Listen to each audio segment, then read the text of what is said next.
Danes tukaj v Velenju poteka državno prvenstvo v ribolovu. Poglejmo, kako gre ribičem.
Nad državnim prvenstvom s 30 udeleženci iz 9 društev gluhih in naglušnih iz vse Slovenije so bdeli sodniki iz ribiške družine Velenje. Pojasnili so, da je za slabo prijemanje rib v veliki meri krivo soparno vreme, zaradi česar se ribe zadržujejo pri tleh.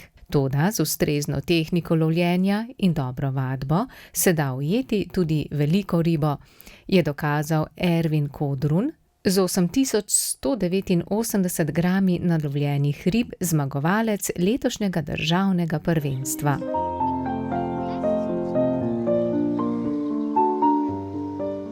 Pojemo, riba moraš pet. One pride prvo pogledati, pol si pa zbereš, kjer boš. Riba je tako vrženski, veste, to je čisto isto. Boljšega črva imaš, boljša riba zagrabi. In tako se je meni danes dogajalo. Lepi črvi, lepe ribe.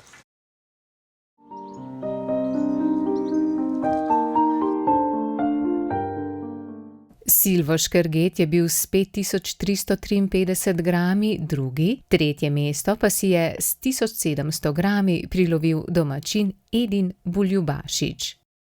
Državnega prvenstva v ribolovu sta se udeležili tudi dve ženski. Konec tekmovanja!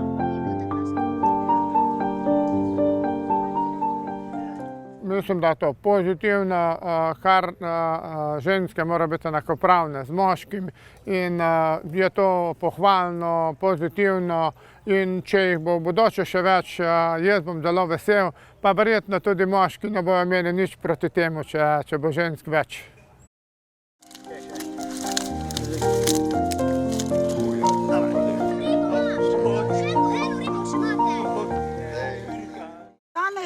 Zelo slabo, riba ni delala. Ali je polna luna, ali je vreme malo krivo, nekaj je. Sprostiš se v ribniku, živce daš na pašo. Lepo je, no. Ko smo na morju z možem, sama nalovimo ribe, lignje vse in to potem imamo za kosilo ali za večerjo ali kaj pač. Včasih še ostane, da še domov peljemo. 36.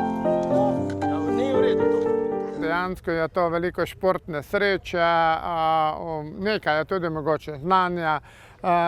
Bolj važno je, kako bi rekel, druženje, prijateljstvo med gluhimi in naglušnimi, gluhoslepimi osebi s polževim sadkom.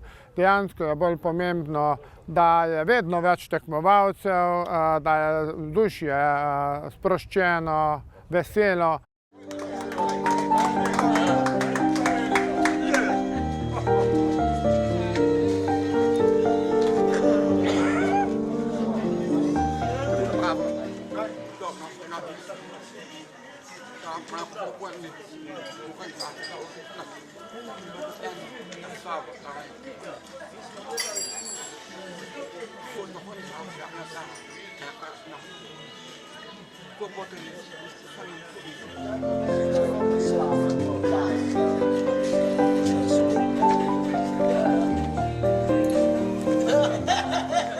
Ekipno veljajo drugačna pravila, in sicer se upošteva število nalovljenih rib.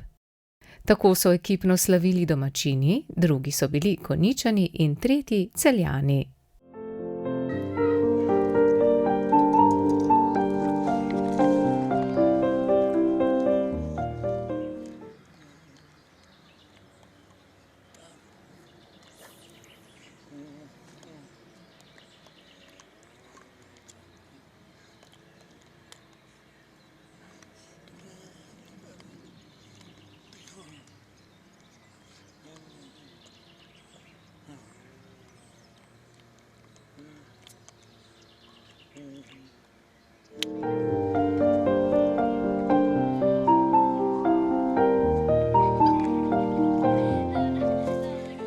Tudi spletna TV vam želi, da to poletje nalovite čim več lepih dogodivščin in spominov.